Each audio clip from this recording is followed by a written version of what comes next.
Welcome back to the techno-communism conversation. I was going to do a show where I talk about the Christian nationalist, white supremacist pig who raised me, who's been bothering me lately, wanting to defend this pig, wanting to defend the honor of the evil empire that's killing the planet by harassing a guy with a couple of followers, striking a blow on the part of the existing power structure against anybody who would speak out against it to try to save his own idiot life.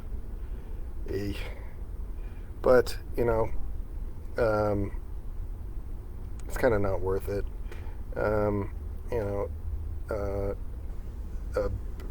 Better men than him have tried to put a muzzle on me, and maybe he can do something to slow me down. I don't really care. Read Huey Newton's Revolutionary Suicide. There's nothing an animal like this is going to do to me that's going to bother me in the slightest. But I told him I wasn't going to be speaking to him ever again, which felt good.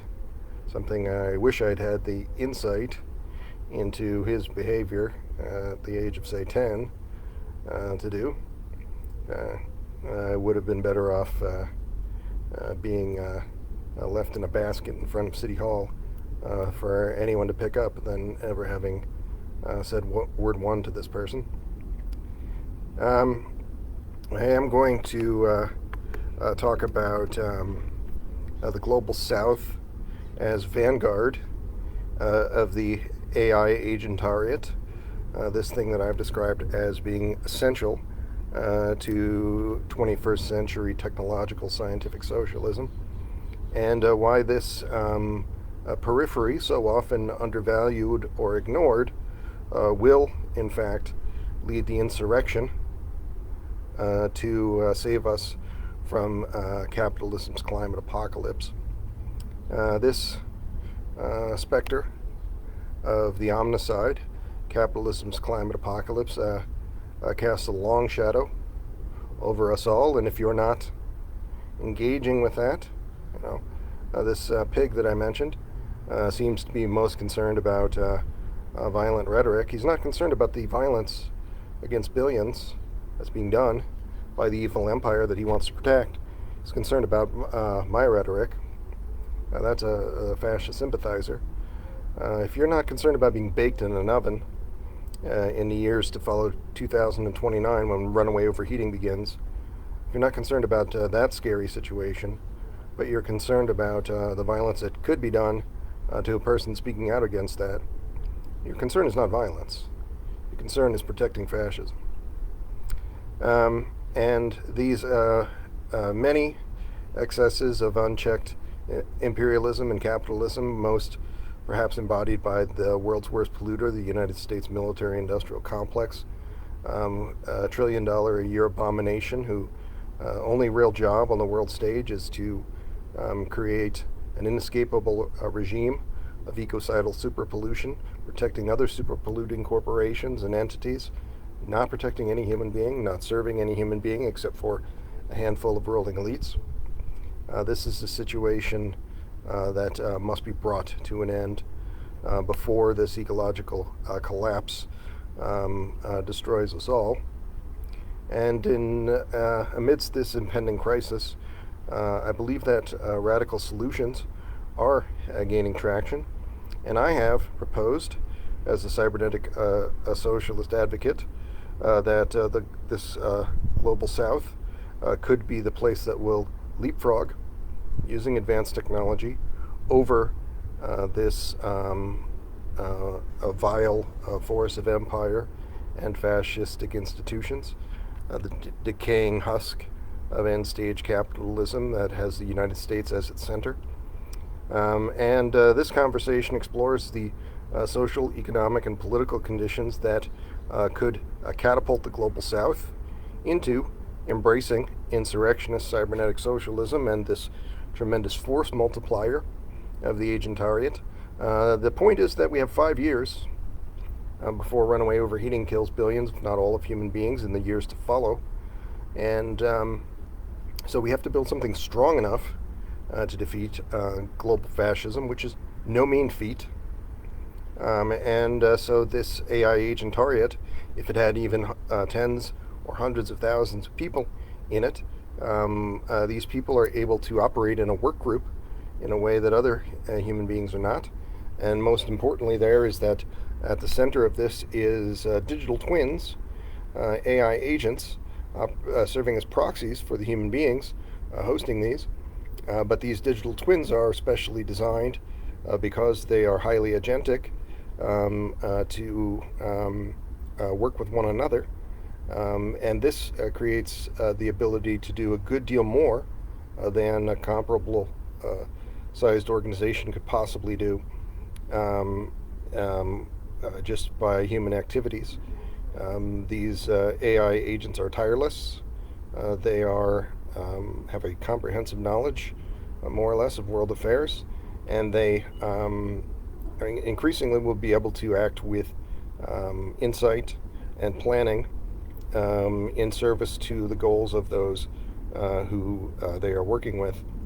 And this creates a situation where you have this not just intelligence enhancement on the part of the individual. The individual is not of real interest here, but a workforce multiplier of tremendous scale and scope. So much so that 1 million people in this AI agentic formation could potentially be the thing that would overpower this fascistic evil empire that is killing the planet, the United States. And the ruling, really, we're talking about the ruling elites of the North Atlantic powers, the global North bourgeois. It's not limited to the United States.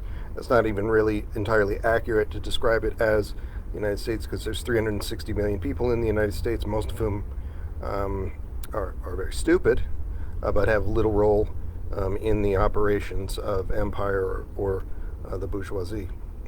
The North-South divide and the burdens of capitalism, the historical and ongoing exploitation of the global South by the global North in the form of nothing less than the omnicide, has created a variety of stark economic and political divides. I've spoken at greater length of this before, but neocolonial entities like the World Bank and International Monetary Fund, these things are basically tasked with cheating at monopoly to sharpen these divisions, enslaving the global South, but with more steps. And so these extractive practices, coupled with the imposition of neoliberal economic policies, have left many southern nations who would have otherwise experienced movements towards liberation and economic freedom, instead grappling with extreme poverty from debt traps, the resource depletion from stealing of their resources by the Western powers, and all of this amid roiling environmental degradations. And so climate change is a consequence of unrestrained northern industrialization, but it disproportionately impacts the southerner, exacerbating existing vulnerabilities imposed in the course of the 20th century for the most part. The 20th century is a neo-colonial century to a high degree. Earlier centuries or years before 1945, we would say were more directly colonial, and that really is the only distinction, in my view, between the two capitalist designations most popular, the conservative and the liberal. One is a colonial, wanting to take directly violent action against brown-skinned folks, and the other is neo-colonial, a little better at hiding those tendencies, but doing those exact same things, just in a more elaborate way and elusive, secretive way. And so we have rising sea levels already threatening coastal communities. Islands are already being abandoned. Cities are already underwater. Erratic weather patterns increasingly. We've seen with Hurricane Beryl, an incredible example, horrible example of this. But this is also disrupting traditional agricultural production to the point where global famines beyond what we've seen, which have again more or less been situations created to harm the global south and benefit the global north, but we'll see situations beyond this in the years to come, further causing the displacing of populations, the disrupting of infrastructure, and mass death. This systemic vulnerability creates fertile ground for dissatisfaction with the status quo on the part of the global southerner, who, even in spite of these the neo-colonial and colonial violence done to them, is still increasingly a person who has access to the network, who has access to machines of the kind that could be used to run the AI agentariat, and so a receptiveness to a genuinely different and useful economic and political model will almost certainly arise here. It's not a thing to be happy about, that people have to go be pushed to the verge of annihilation before they embrace something like insurrectionist cybernetic socialism or any kind of revolutionary undertaking. But it is the reality that we face, and we must see that we're not left with a mere remnant of humanity, or we don't see the total annihilation of humankind, but rather that we do everything that we can at every stage to see that billions of people do not die, and that requires the kind of thing that I've said that's been targeted by my idiot family member as being unsuitable. A willingness to take direct action by any means necessary against the fascistic ringleader of all of this, the United States government. And so insurrectionist cybernetic socialism offers a radical departure from this extractive capitalism and imperialism of the global north. This human-centered and advanced computing-driven ideology proposes a global network powered by open source, a large language model network work groups that I described already. And these agentic large language models, which already exist, haven't been rolled out quite as much. I'm using almost every day a Llama 3 based variant on my GPU machine. But you could easily have the equivalent of the fully agentic thing, I think, if Google were not holding these things back effectively, and other of these large firms are not holding these back. We could be building the fully agentic work group right now.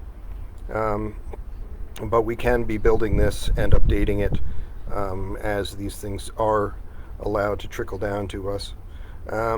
This proxy hive mind, as opposed to the true hive mind, which I've discussed before, would collaborate with humans optimizing resource allocation, facilitating mass communication in novel ways, mediating all manner of conflicts and concerns. And this decentralized decision-making empowered by AI-facilitated consensus building would address the inequalities inherent in a current world order. It's should not be understated, the power of this thing.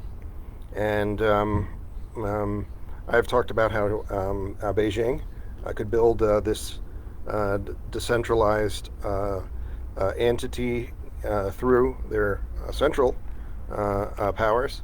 But whether that occurs or whether this occurs outside of state actors, this decentralized quality is not something that I'm devoted to ideologically, but it's a strategic necessity because the United States is very good at destroying centralized projects of this kind, as evidenced perhaps most directly in relevance here, and quite dramatically in the destruction of the first technological planned economy of Cybersyn of Allende's Chile, which I talk about a lot. But you can also just point to the hundreds of millions of dead, or the 50 million dead in anti-communist hot wars, as evidence that the United States is very good at destroying humane economic initiatives in service to private wealth and empire. So a focus on this decentralized post-scarcity economics, where AI handles many labor tasks, has been the focus of this channel, lo these many months. But I am a scientific socialist. I support the continued existence of state socialism until such time as class distinction is done away with, and the state is then able to wither as a matter of course. But we have to adopt these other strategies because fascists, nearly every serious anti-establishment organizer in the year 1900, let's say, was not a scientific socialist. They were people more like this anarcho-syndicalist. Fast forward about 25 years, and everyone was inspired by state socialism of the USSR to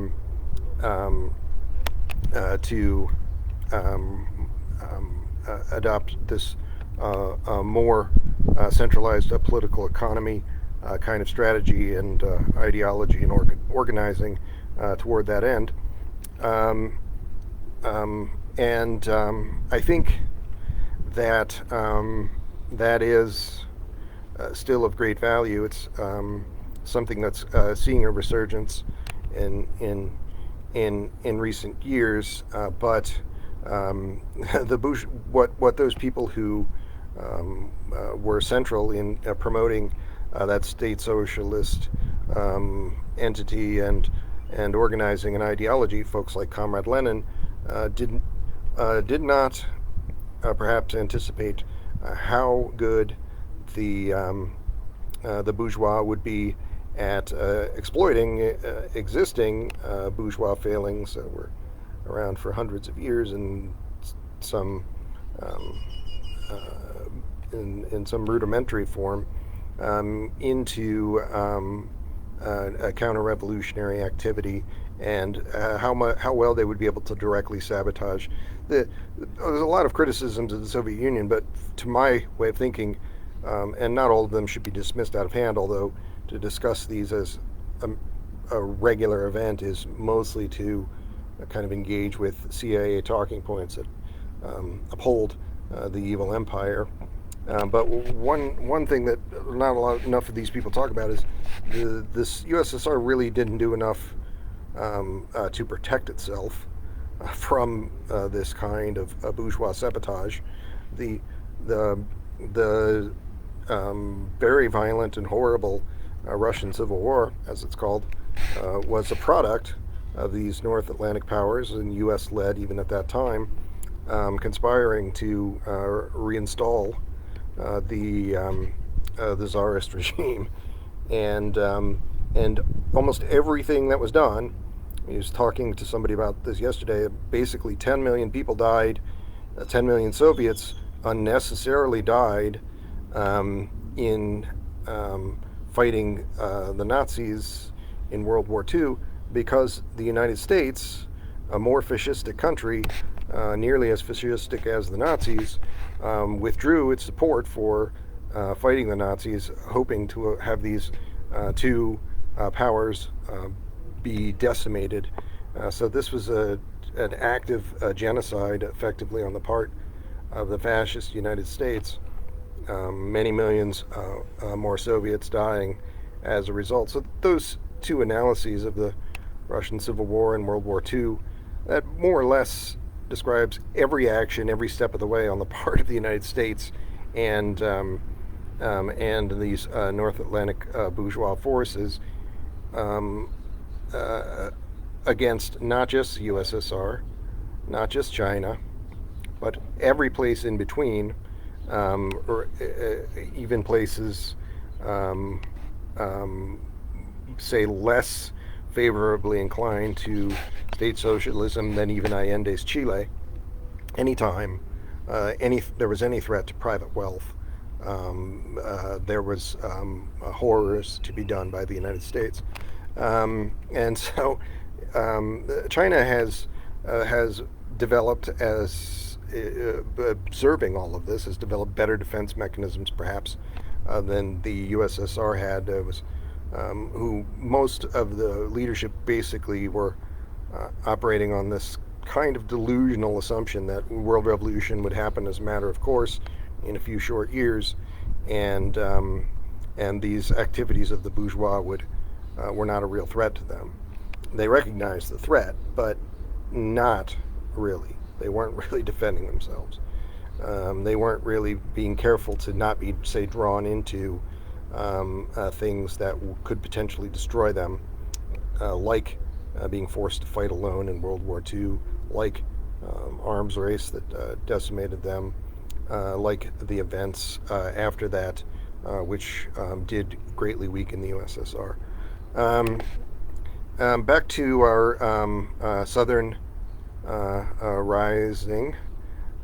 Several factors make the global South a fertile ground for the adoption of cybernetic socialism. The existential threat posed by capitalism's climate apocalypse that I mentioned creates an urgency for radical solutions for all of us, and in places less dominated by highly sophisticated technocratic institutions of financial capital and empire, that is a more realistic possibility. The use of insurrectionist cybernetic socialist entities to reform their nations, to recreate something truly of use, and to take action against the fascist forces.